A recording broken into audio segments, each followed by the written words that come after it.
কিনা মাইরে যাও দিল্লি দিল্লি এটা হ্যাঁ রুটি দিল্লি মানুষ খায় না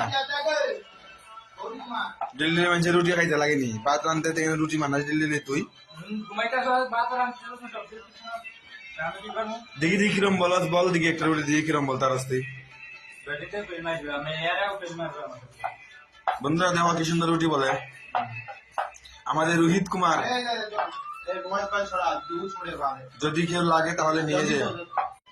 বালা মানা রুটিটা বল দেখি সুন্দর বেটা দেওয়া কি সুন্দর মানে এই যে দেখো রুটির লোকের সবজি চানার ডাল খাবো আজকে রে তোমরা যদি কেউ লাগে রুটি মেকার তাহলে নিয়ে যাও কিন্তু বুকিং করে এর নাম্বারটা আমি দিয়ে দেবো ঠিক আছে কমেন্টে দিয়ে দেবো তোমরা বুকিং করে নিয়ে যাও বুকিং করলে তোমরা নিয়ে যাও ওকে ঠিক আছে বাই।